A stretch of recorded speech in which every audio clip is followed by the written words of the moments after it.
ka-precious, for today's video, samahan niyo ako mga ka-precious dahil magluluto tayo ng sotanghon. Meron ako dito mga pakpak na minarinate. Pak! Meron ako dito mga pakpak. Ito yung ihalo natin sa ating chicken sotanghon. Minarinate ko muna siya mga ka-precious dahil ipiprito ko siya bago ko siya sasabawan para masarap. Diba? Para maiba naman. Ayan siya, oh. Minarinate ko na siya. Kanina ko pa ito minarinate mga ka-precious. Maya-maya pipritohin na natin. Ito!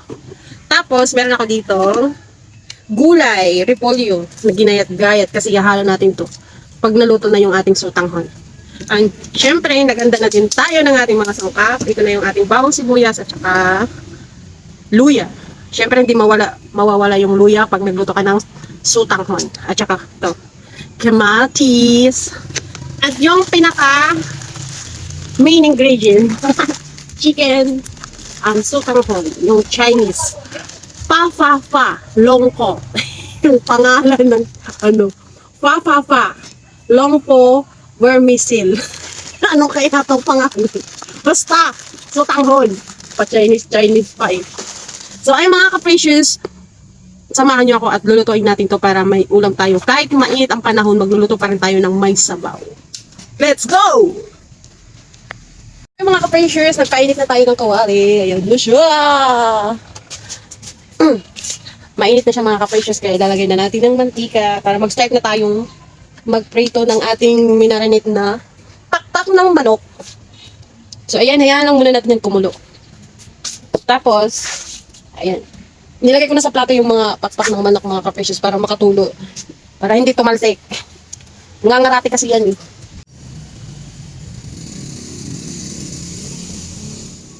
So yung mga ka-precious, mainit na yung mantika. Ayan. Naglalagab ng mantika. Nainit na siya masyado. Sasalang na natin yung ating pakpak.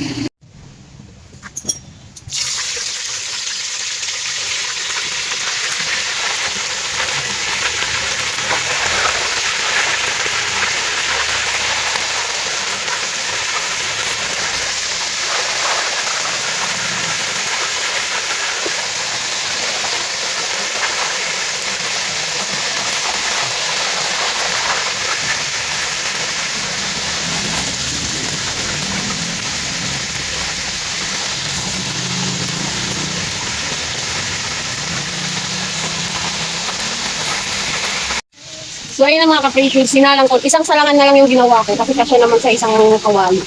So hantayin na lang natin siya mag-golden brown bago natin siyang hanguin. So yung mga ka-precious, pwede natin siyang baliktarin dahil luto na yung kabila niya para hindi masunog. Then after a few minutes, ito na yung ating marinated chicken mga ka-precious. Lutong-luto na siya at hanguin na natin siya. So ayan na yung ating marinated chicken mga ka-precious. Hinango na natin. Ang ganda ng kulay at ang sarap, ang bango niyan mga ka-precious habang hinahango ko siya. Then after that mga ka-precious, so yung mga ka-precious, tapos na tayo magprito ng ating minarinate na pakpak. Lalagyan na natin siya ng sabaw. Magsimula na tayo sa ating paggigisa. Nagpaint na tayo ng kawali. Ayun o. So yung mga ka-precious, pinaghalo-halo ko na nga dyan yung ating mga sangkap, yung bawang sibuyas at saka yung kamatis. Habang ginigisa natin yan mga ka-precious at nagbe-melt na yung kamatis, kaya ayan, nilagay na natin yung ating marinated chicken. I-atin lang yan gigisa mga ka-precious. Then after a few minutes, lalagyan din natin siya ng tubig para atin siya pakuluan dyan sa ating kawali. Yung tubig na ginamit ko dyan mga ka-precious is 3/4 ng pichel para madami yung sabaw at mamaya sisip-sipin lang yung sabaw na yan ng ating sotanghon. So ayan mga ka-precious, dahil nalagay na natin yung tubig, lalagyan natin ng mga pampalasa, then hayaan natin yan kumulo. Nung kumulo dyan mga ka-precious, tatakpan muna natin siya hanggang sa maluto at maghintay tayo ng mga ilang segundo. At ayan na nga mga ka-precious, pagkatapos natin maghintay ng mga 4 na minuto, kumukulo na yung ating sabaw at ilalagay na natin dito yung ating sotanghon mga ka-precious. Bali, 2 pack ng sotanghon ang ginamit ko dyan mga ka-precious dahil ang akala ko kasi sa isang pack konti lang, yun pala, marami na pala yun. Mas lalong dumami dahil 2 pack yung ginamit ko mga ka-precious.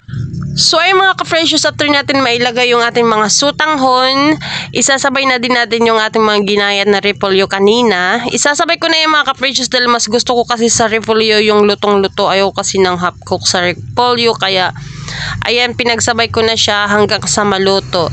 Then tatakpan lang natin to mga ka-precious at pakukuluin natin to hanggang sa maluto ang repolyo. At mga ilang segundo, ito na yung ating finished product mga ka-precious. Ito na yung ating marinated fried chicken sutanghon. So that's all mga ka-precious. Thank you for watching. Bye-bye!